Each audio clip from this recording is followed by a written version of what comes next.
সোনার তরী রবীন্দ্রনাথ ঠাকুরের একটি বিখ্যাত কাব্যগ্রন্থ, যেখানে মানব জীবনের গভীর দর্শন, প্রেম, প্রকৃতি ও আত্মজিজ্ঞাসার বিষয়গুলোকে কাব্যিকভাবে প্রকাশ পেয়েছে। এই কাব্যগ্রন্থের নামকরণ করা হয়েছে একই নামের বিখ্যাত কবিতা সোনার তরী থেকে, যা এই গল্পের মূল ভাবধারাকে প্রতীকীভাবে তুলে ধরেছে।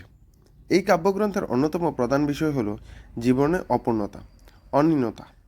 সোনার তরী কবিতায় দেখা যায় কবির জীবনের সমস্ত অর্জন, পরিশ্রম, ফসল এক সোনার তরীতে তুলে দিতে চান, কিন্তু শেষ পর্যন্ত তিনি নিজেই সেই তরীতে উঠতে পারেন না। এই প্রতীকী ভাবনাটি এখানে স্পষ্ট করা হয়েছে। জীবনের শেষ পর্যায়ে এসে মানুষ বুঝতে পারে অনেক কিছুই তার অধরা থেকে গেছে। গ্রন্থটি প্রকৃতির সঙ্গে মানুষের সম্পর্ক গভীরভাবে ফুটে উঠেছে। নদী, নৌকা, আকাশ, বৃষ্টি, এই সব প্রকৃতির উপাদান কবিতাগুলোর মধ্যে জীবনের রূপক হয়ে উঠেছে। প্রকৃতি এখানে শুধু সৌন্দর্যের প্রতীক নয়, বরং এটি মানুষের অনুভূতি ও দর্শনের বাহক। এছাড়াও এই কাব্যগ্রন্থে আত্মজিজ্ঞাসা ও আধ্যাত্মিকতা একটি গুরুত্বপূর্ণ দিক। কবি জীবনের অর্থ, উদ্দেশ্য, মানুষের অস্তিত্ব নিয়ে গভীরভাবে চিন্তা করেছেন। তিনি বুঝতে চেষ্টা করেছেন মানুষের প্রকৃত সতর্কতা কোথায়।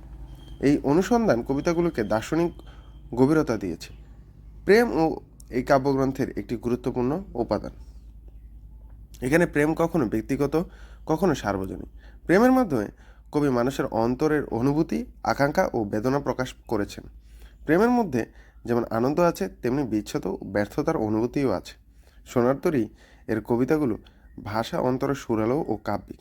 সহজ শব্দের মাধ্যমে গভীরভাবে প্রকাশ করার দক্ষতায় এই গ্রন্থে বিশেষভাবে তুলে ধরা হয়েছে। প্রতীকী রূপকের ব্যবহার এখানে অত্যন্ত অর্থবহ, যা পাঠকের ভাবনা চিন্তার গভীরে নিয়ে যায়। এই কাব্যগ্রন্থের আরেকটি গুরুত্বপূর্ণ বিষয় হলো মানুষের সীমাবদ্ধতা, উপলব্ধি, যা মানুষের অনেক কিছুই অর্জনের চেষ্টা করেছেন, কিন্তু সবসময় তা সম্পূর্ণ হয় না। এই অসম্পূর্ণতা জীবনের একটি সত্যক, যা কবি মেনে নিতে শিখেছেন। এর মূল ভাবনা হলো জীবনের অন্যতা ও অপূর্ণতা, অর্জন ও আসক্তির সীমাবদ্ধতা, প্রকৃতি ও মানুষের গভীর সম্পর্ক, আত্মজিজ্ঞাসা ও আধ্যাত্মিক অনুসন্ধান, প্রেম ও মানবিক অনুভূতির প্রকাশ।